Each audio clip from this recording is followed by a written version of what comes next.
Bandeli live.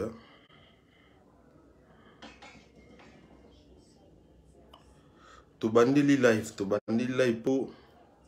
Bana Jos ne le bisou. Bandeli sous live. Entrez, manifestez-vous. Manifestez-vous. Bandeli live.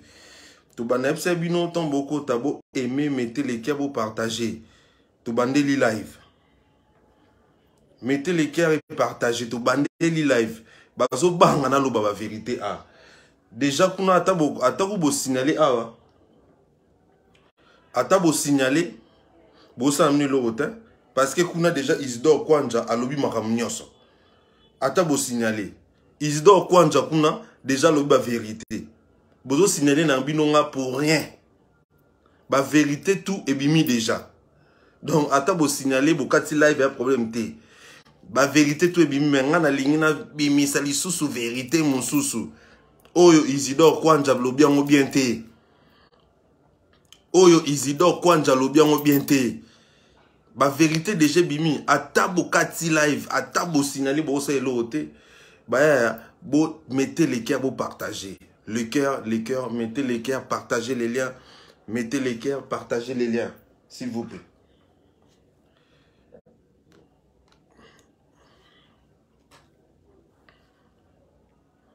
Voilà, voilà, les cœurs, non, mon. Tout comme ça, tout n'y a tambamo, tous les canaux rapide. Va pas signaler, rapide. Babanga boyebi. De quoi babanga soba Monica Kanga. Basu mon palpitation. Bayebi ki aye. Na ye na vérité. Na lobaki biso toko fingate. Biso toko loba kaka vérité. Toko fingate. Et puis biso toko bloquer binote. Ah oui, ça pour na ba warrior. Soko se retrouver à zama kasi na likaya buso ramta attention. Zala makasi na romela kisi attention. Mpo nga ta bo fini na binonga et ça la nga eloko te na mesana déjà na bo finga na bino. Na koti kande koloba vérité te. Ah beaucoup mo futa na ba journaliste politique pour ba ko kosa kama kama lukuta. Pour kosa kama lukuta. Ba communicateur na bino tellement bazo ba boko ko gérer ba monter beaucoup mo futa ba tu misusu. Gauthier on en a regretté hein. Na mona ki na ba mission politique wa samutama longa. Nzoka zana ventre pe na boy. Nzoka zana ventre boy na mona ki nzé mutama longa. Akosa kana ende batu boy. Gauthier c'est yoana. C'est un aventure tout fait.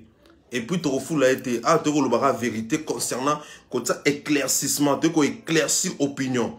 Parce qu'un journaliste, il est appelé, il y a la vérité, il y a éclaircir opinion. Journaliste, aza awate pona koko sarabatu. Alors, cette histoire, il y a makambu, il y a 20 point sur yango, parce que trop c'est trop. Mettez les cœurs et partagez, c'est très important pour protéger les lives. Alors, mais c'est Isidore Kwanja à l'Ekina TV pour éclaircir makambu. A éclaircir makambu, oyo batu belé ba eba kite. Gauthier na bino wana na yebisa kiyeke, na yebisa bino que Gauthier azo maîtriser makamba francophonie au bienté. Et likolo nango azo kosa lisusu. Aleki a pona ko kosa batuke, fali poupa assigner contrat na vivendité. Qu'il fallait pour signer un contrat na agence à Kinshasa où ils allaient Iproxy. Que Iproxy te signé ça fallait pour pas contrat pour la ouverture il y a G de la francophonie. Ba te belé bandi melier. Alors à que même musika olobake bo la kisanga contrat ce qui contrat ezali. Akanisi que na musique ba tutu baba zoba. Akanisi que fali poupa azanenge mona ba musicien tout que bato ba soutenir fali bango tout bazama yelete ndenge ba musicien musu batango bazala. Or fali poupa azal aigle. Azam musicien ou à côté intelligence dans kata musique. Musicien en côté politesse dans kata musique. Voilà raison pour laquelle ba fanatique a fali. Bato balobela fali. Ce sont les gens qui raisonnent.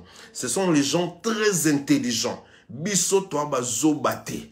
Pour ton dire n'importe quoi. Biso t'aura vraiment maële. Alors, monsieur Gauthier Seye a obetil bakuna nzela mabeto ko zoni sayo et Dieu merci, yé mon patron, yé francophonie, à l'équipe pour nous confirmer. Isidore Kwanja a lobby boy. Isidore Kwanja lobby, yé azal, yé na fali ipupa bazan na contrat mon côté. Et surtout na hyproxy o yé Gauthier Seye ando lobela. Hyproxy na fali azan na contrat mon côté.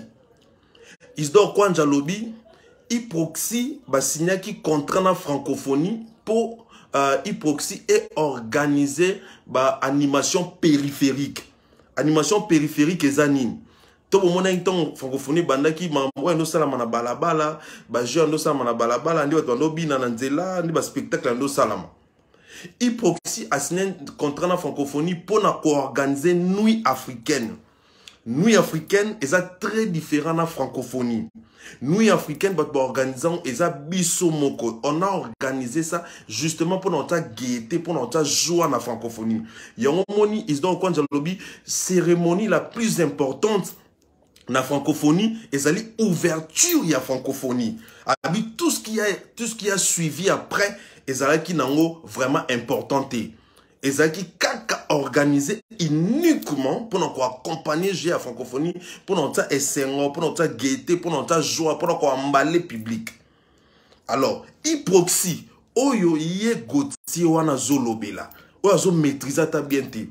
Aza agence de communication à Kinshasa. Contrat oyo francophonie et signé ki na ye, ezaki pour nous organiser ba concert au bino bomoni wana. Bah concert oh, il fallait les 4 et sous les 6. Na pour nous organiser bah jeu périphérique un autre salam à Kinshasa. Et ça quitté pour une ouverture il y a francophonie. Ouverture il y a francophonie et ça francophonie OIF Organisation internationale de francophonie. Des qui ont travaillé dans le comité national na biso autobengo CNGF. CNGF est une organisation interne ya awa ya Congo ya francophonie au continent Isidore Kwanja. Alors, Isidore Kwanja ba lukaki Vivendi pour ba travailler na Vivendi pour la ouverture pour la cérémonie ya ouverture ya jeu de la francophonie. Alors, tant que vous avez Vivendi, vous avez contrat et Vivendi, vous avez agence qui collabore direct. Comment on a bossani LP, non, comment on a titre sur la boue. Parce que Vivendi est un organe amené en France. Même agence qui a travaillé direct, agence qui a production qui travaille direct dans Vivendi, et ça le rappelle en France. Là où l'artiste Fally Ipupa a signé les contrats. Il a signé le contrat. Vous allez voir que seulement que tu as sa contrat parce que pour nous montrer le roi tu as le contrat et puis pour nous montrer le roi tu as pour se justifier que le bagnon ezabo on a besoin éclaircir pour on a seigneur chef de guerre na leki saka makambo te on a pour ko zongi saka bato tout nanzela montre tout or téléma pour nous balika mo kuta sur l'artiste Fally pour nous dénigrer l'artiste na biso na koleka pour nous zongi sene na zongi sa aventurier journaliste o avec ko sabatu ke Fally a signé avec Vivendi au travers cette agence là de production. Rien à voir nabiso.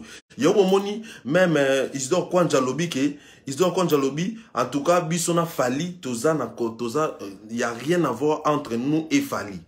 Seulement que yepé azagi a yepé on dit moi mine trop pété parce qu'on doit maîtriser on n'est pas lobby que non Vivendi à travers Vivendi de Fally à travers Vivendi de Vivendi a trouvé agence moi agence on a signé contrat na agence Fally signé contrat na agence on a donc déjà sur Vivendi a délégué organisme mais c'est que ça Vivendi parce que c'est Vivendi qui a délégué. Un numéro bango francophonie va déléguer Vivendi. Donc Vivendi peut soit délégué, c'est que c'est Vivendi. Donc c'est pour ça que je vous disais que l'artiste Fally Ipupa, il a signé son contrat avec l'agence Vivendi sous l'intermédiaire. Il y a comme agence LP Sony Nyangwana. Donc Fally Ipupa n'a jamais signé le contrat na Hyproxy pour l'ouverture, il y a francophonie. agence topé société oyo et organisée ouverture il y a francophonie eza vivendi mutu et organisé en et à l'obi lisusu ke cérémonie oyo ezaki plus important eza cérémonie il y a ouverture eza cérémonie oyo yaki apprêté parce que ouverture eza plus important pourquoi parce que na ouverture na mindele na bakolo francophonie na président de la République na batutu oyo ba organiser la francophonie partout dans le monde bazala kiwana et voilà procédure oyo salamaki na début si na place autokomi et dire que fallait pour pas signer le contrat ici avec agence Oye Gotano Tanga, c'est faux et archi faux. Donc retenez ceci, que l'artiste fallait pas signer le contrat avec l'agence Vivendi sous l'intermédiaire de l'agence LP Sokini, LP Sokini, Sopi Créatif, Sopeni. Mais c'est avec l'agence Vivendi. Et Isidore Kwanja à l'Ekina TV a éclairci clairement.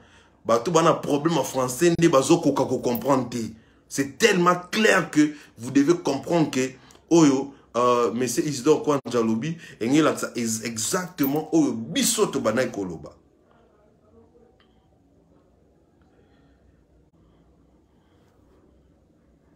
Eza maratro.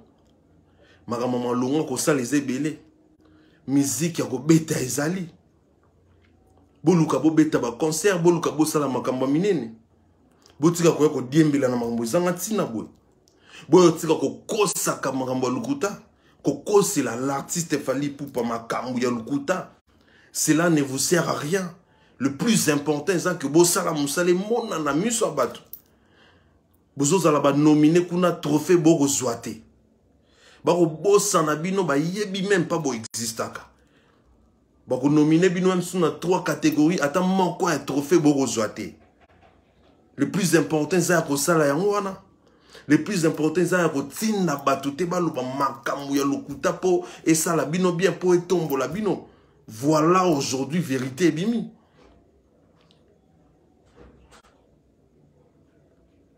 Voilà aujourd'hui vérité bimi.